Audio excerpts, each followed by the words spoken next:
네, 팩트체크 K. 오늘은 국회에서 논쟁이 붙고 있는 선거제 개혁, 특히 연동형 비례대표제에 대한 팩트체크를 해보겠습니다.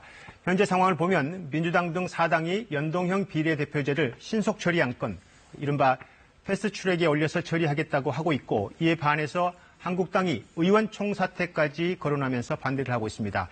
여기서 나온 주장들의 사실 여부를 짚어보겠습니다. 팩트체크팀 박경호 기자 나와 있습니다. 네, 박 기자. 어떤 문제부터 짚어보나요? 먼저 한국당이 내세운 안이죠. 아예 비례대표를 폐지하고 의석수를 270석으로 줄이자. 이 과정에서 비례대표 폐지하는 것이 위헌이냐 아니냐를 한번 따져보겠습니다. 이게 왜 문제가 되고 이게 왜 중요한 문제일까요? 결국 선거제도를 통해서 어떤 국회의원이 얼마나 국회에 입성하느냐, 이것은 어떤 법안을 발의하고 입헌할 것이냐 문제 아니겠습니까? 그러니까 또 당장 내년 4월에 총선이 있고요. 저희한테도 또 시청자분들한테도 실생활과 밀접한 문제라고 볼 수 있습니다. 이 제도에 따라서 앞으로 여야 구도라든가 인물이 바뀔 수 있다는 거죠? 네, 그렇습니다. 그러면 지금 이게 위헌 여부를 가리겠다는 건데 네. 헌법에는 어떻게 규정되어 있습니까? 일단 헌법 41조 3항에 보면요. 국회의원 선거구와 비례대표제는 법률로 정한다라고 되어 있습니다. 오기 전에 전문가들한테 이 견해를 물어보니까 이렇게 헌법에 나온 개념을 없애려고 하는 것 자체가 위헌 소지가 있다, 이런 의견이 많았습니다. 예.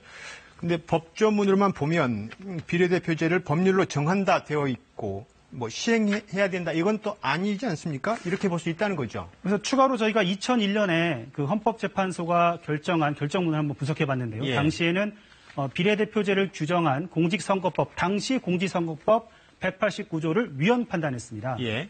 그런데 여기서 중요한 부분은 이 헌법재판소가 단서를 달았는데 바로 1인 1표제 하에서라는 말입니다. 그러니까 당시에는 한 명, 유권자가 한 표만 행사할 수 있었는데요.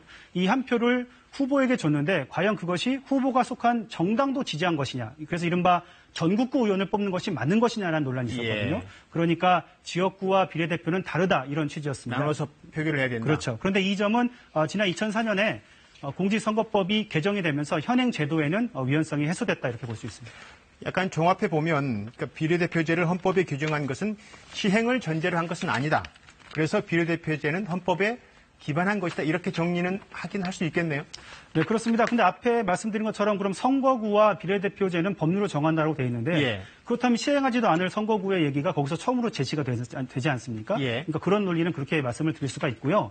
그래서 결국 연동형 비례대표제를 앞서 그 비례대표제를 폐지하는 것은 위헌이다라는 그 명제는 대체로 사실이다, 이렇게 볼 수 있습니다. 그럼 지금 한국당 주장은 여야 4당이 내세우고 있는 연동형 비례대표제가 위헌이다, 이렇게 맞받고 있는데 이건 맞습니까? 일단 이 연동형 비례대표제가 뭔가 간단히 설명을 좀 드려야 되는데요. 예를 들어 전체가 100석인 선거가 있는데 지역구에서 30석을 획득한 정당이 그렇다면 100석에서 30석이니까 30%의 대표율을 갖고 있겠죠. 그런데 득표율을 해보니까 40%의 정당 득표를 얻었다. 그래서 이를 보충하기 위해서 10석을 더 주는 그런 개념입니다. 지역구 이 전체 비례대표가 변한다 해서 지역구 당선자가 달라지지 않고요. 앞서 말씀드린 것처럼 헌법재판소 결정에 따라서 지역구와 비례대표제에 대한 투표가 각각 이루어지고 있기 때문에 그런 취지를 살린다, 이렇게 볼 수가 있는 거죠. 그래서 연동형 비례대표제가 위헌이다, 이런 말은 대체로 사실이 아니다, 이렇게 정리해 볼 수 있습니다. 그런데 그러면 뭐가 문제인 건가요? 뭐가 문제라고 주장을 하는 건가요? 결국 이 연동형이기 때문에 어떻게 연동할 것이냐, 결국 그 국회의원의 증원 수와도 관련이 있습니다. 그러니까 우리 헌법에서는 국회의원 증원은 200명 이상으로 국회가 법률을 정한다고 돼 있거든요. 그러니까 그 문제는 국회가 적절한 합의를 해야 됩니다. 네, 잘 알겠습니다. 팩트체크 K 박경호 기자였습니다.